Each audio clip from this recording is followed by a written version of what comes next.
Hey guys, today I'm going to be talking about my paranormal investigation at the Church of the Intercession at 155th Street and Broadway in Upper Manhattan. I did this investigation because I am trying to get better at understanding and getting comfortable with my intuitive abilities. They can work in a variety of different ways, and I've discovered that it can be kind of unique to each person. I know that what comes through can sometimes be symbolic. It sometimes can be literal. Sometimes I'm seeing an actual entity. Sometimes I'm not. So I just decided that I would make this video, and maybe this will be helpful for other people in their own process and journey of discovery. We'll get into it. So what I like to do when I go into this place is I take a notebook and I just write everything down that's coming to me. I should note as well that I also protect myself before I even get to that location, just because there can be some very unhappy entities in cemeteries. There can also be demonic entities and other very low vibrational things at cemeteries. And so it's good to make sure that you're protected.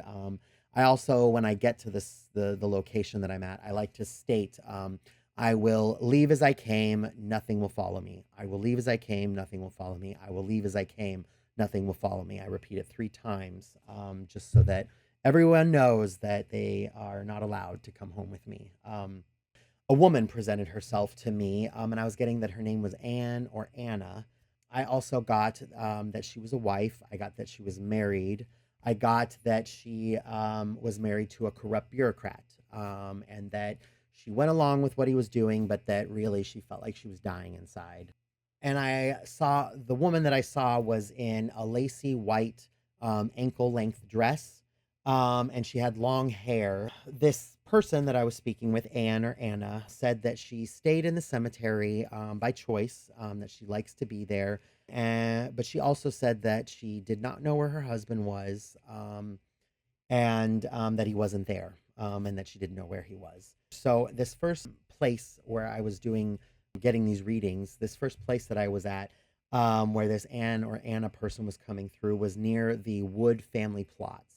I did a little research about a week and a half after this investigation, and I found out that Fernando Wood was actually married 3 different times. He was married to a woman named Anna Taylor at first, then a woman named Ann Richardson, and then lastly, a woman named Alice Mills.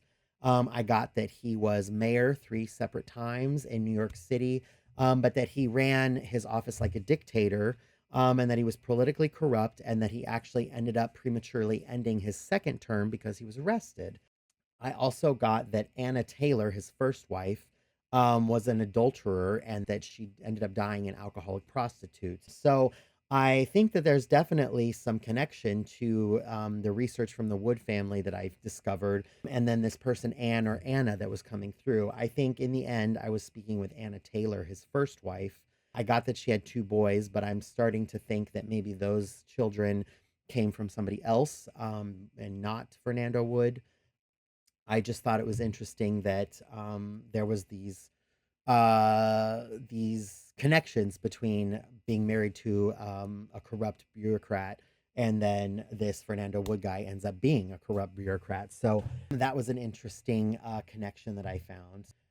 I ended up doing some investigating around some mausoleums that I discovered. I found a woman, Inez Prestwidge. I saw her grave, and she actually came to me after I saw her grave. She presented herself to me as an old woman. She had long, white, curly hair, and she like put me into her kitchen. I was able to see her kitchen. It was white. Everything was white or light colored. And I could smell the food that she was cooking in the kitchen. Although all I saw was the kitchen, I didn't see her in the kitchen. I just saw the kitchen, and I could smell food, presumably that she was cooking. I think that she liked to cook. I was able to also see when I saw the kitchen. I was able to look out the window in the kitchen and see that she was on an upper floor because she was pretty high up, according to what I was seeing out the window. I ended up being called to this empty mausoleum. I was feeling demonic energy in there, and I could feel that there were multiple entities within that space.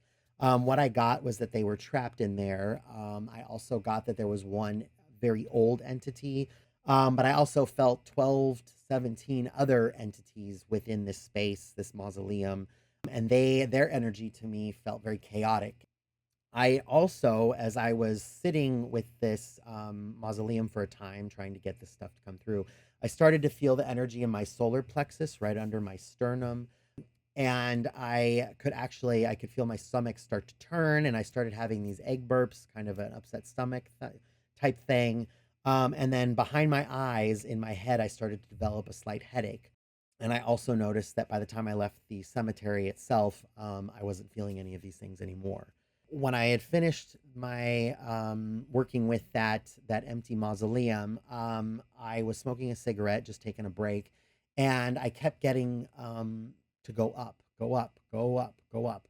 So these mausoleums were on this little road in the cemetery, and they were at the bottom of a hill. And behind the mausoleums, there's this big hill up in the corner of the cemetery. So I decided to walk up to the top of the hill because it seemed like that's the message that I was getting. So up at the top of the hill, an older gentleman presented himself to me, and he had black and white hair. He was in a black suit, very nice suit. I mean, it was clear that he had money because it was I mean, it was pressed, it was high quality materials. He just seemed to have a lot of money.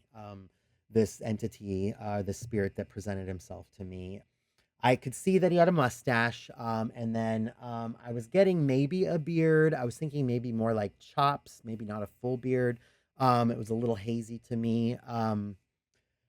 But I also, when I got to the top of the hill, I started seeing everything in like a shade of red. In my mind's eye, everything was red. When I looked over here in the cemetery, it was red, just like this red filter over my perception. And so what came to me was seeing red. I felt like that was symbolic and seeing red. So I felt like this entity, this gentleman, was presenting to me that he was angry or resentful, or that there was a lot of anger or rage within him.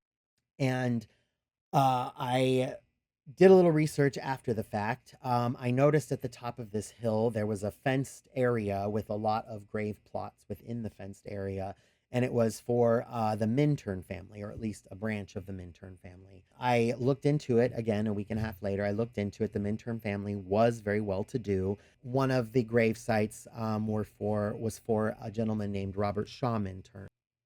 I felt like maybe this was the gentleman that was presenting himself to me. I was also getting that he was gay. When I got to the top, I felt like he presented himself to me because he felt comfortable talking to me because I'm also gay. And so I felt like he was gay. And I noticed in the research that I did that he lived to the age of 46 before he ever was married. And then he ended up dying at 55, so 9 years later. So I'm wondering if maybe that was the reason why he married so late in life.